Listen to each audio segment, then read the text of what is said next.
सुषमा स्वराज जी का जन्म 14 फरवरी 1952 को अंबाला कैंट में हुआ था। वह एक साधारण परिवार से थी, लेकिन परिवार के संस्कार और उनके अपने सपने बेहद बड़े थे। उनके पिता हरदेव शर्मा, जो आरएसएस से जुड़े थे, अनुशासन और देशभक्ति को जीवन का आधार मानते थे। माँ लक्ष्मी देवी ने सादगी, संवेदनशीलता और परिवार की गर्माहट सिखाई। यही दोनों तरीकों के संस्कार आगे चलकर सुषमा जी के व्यक्तित्व की नींव बने। सुषमा जी का परिवार असल में लाहौर के धर्मपुर से आया था। बंटवारे के समय उन्हें अपना घर, जमीन और अपनी पूरी जड़ें पीछे छोड़कर भारत आना पड़ा।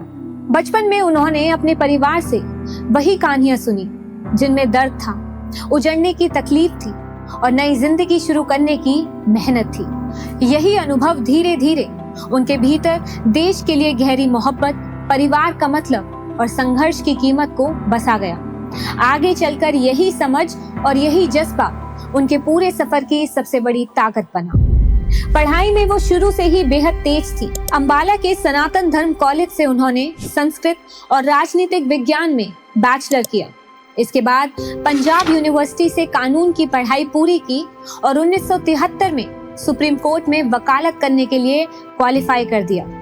उनकी भाषा पर पकड़ इतनी शानदार थी कि हरियाणा सरकार की हिंदी वक्तृत्व प्रतियोगिता में 3 साल लगातार उन्होंने सर्वश्रेष्ठ हिंदी वक्ता का पुरस्कार मिला।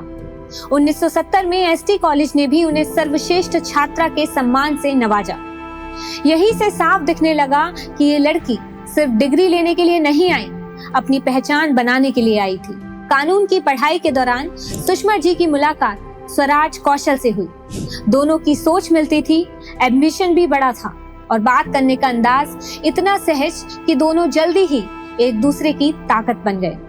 स्वराज कौशल उस समय ही तेज दिमाग और साफ तर्क के लिए जाने जाते थे। बाद में वे विदेश के सबसे कम उम्र के एडवोकेट जनरल बने, मिजोरम के राज्यपाल रहे और संसद तक पहुंचे। 13 जुलाई 1975 को सुषमा शर्मा सुषमा स्वराज बन गई। ये सिर्फ शादी नहीं थी, बल्कि 2 ऐसी शख्सियतों का साथ था जो आगे चलकर अपने अपने क्षेत्र में मिसाल बनी। दोनों ने कोर्ट में केस भी साथ लड़े और इमरजेंसी के दौर में लोकतंत्र की लड़ाई में भी एकजुट होकर खड़े रहे। ये वो समय था जब जोखिम भी था, दबाव भी था, लेकिन दोनों ने अपने फैसले और हिम्मत से अपनी पहचान मजबूत की। इनकी एक बेटी है बांसुरी स्वराज। बांसुरी ने अपने माता पिता की मेहनत और मूल्यों को आगे बढ़ाया। उन्होंने ऑक्सफोर्ड यूनिवर्सिटी से पढ़ाई की, इनर टेम्पल से बैरिस्टर बनी और आज दिल्ली हाई कोर्ट एवं सुप्रीम कोर्ट में प्रैक्टिस करते हुए अपनी पहचान एक सक्षम वकील के तौर पर बनाई। सुप्रीम कोर्ट ने उन्हें सीनियर एडवोकेट की प्रतिष्ठा पद भी दिया। 2024 में उन्होंने राजनीति में कदम रखा और आज वो नई दिल्ली लोकसभा सीट से सांसद हैं। साफ बोलने का आत्मविश्वास, मजबूत कानूनी समझ और साफ सुथरी पब्लिक इमेज उनकी सबसे बड़ी पहचान मानी जाती है। यानी जो सेवा और संस्कार सुषमा जी ने देश को दिए, अब वही विरासत उनकी बेटी आगे बढ़ा रही है। सुषमा स्वराज की राजनीतिक यात्रा की शुरुआत 1970 के दशक से हुई, जब वो एबीवीपी के छात्र आंदोलन से जुड़ी। उस उम्र में भी उनकी बेबाकी, तर्क और बोलने का आत्मविश्वास लोगों को प्रभावित करता था। इंदिरा गांधी की सरकार की नीतियों पर वो खुलकर सवाल उठाती थी।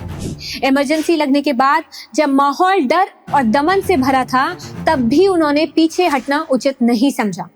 जॉर्ज फर्डिनेंडिस जैसे बड़े विपक्ष नेता की रक्षा करने वाली कानूनी टीम में शामिल होकर उन्होंने साफ दिखा दिया कि उनकी राजनीतिक सफर मंचों का नहीं, हिम्मत की राजनीति है। 1977 में पहली बार उन्होंने जनता पार्टी के टिकट पर हरियाणा विधानसभा चुनाव लड़ा और नतीजा ऐसा आया जिसने पूरे राज्य को चौंका दिया। सुषमा जी को लगभग 64% वोट मिले, जो उनके निकटतम प्रतिद्वंदी से लगभग 2 गुने थे। ये वही पल था जब हरियाणा ने और धीरे धीरे पूरे देश ने इस युवा महिला नेता को पहचाना।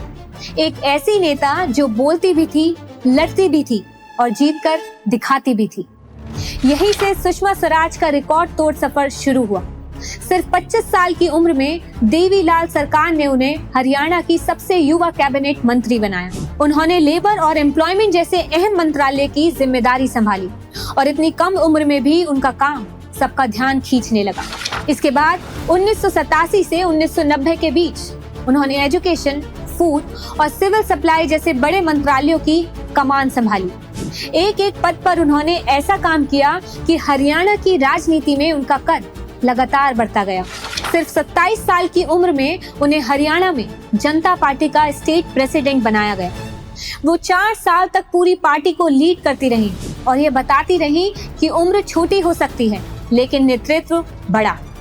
1984 में वो भारतीय जनता पार्टी में शामिल हुई और धीरे धीरे पार्टी के राष्ट्रीय चेहरे के तौर पर उभरने लगी। संगठन, नेतृत्व और वक्तृत्व तीनों ने मिलकर उन्हें भारतीय राजनीति की एक मजबूत आवाज बना दिया।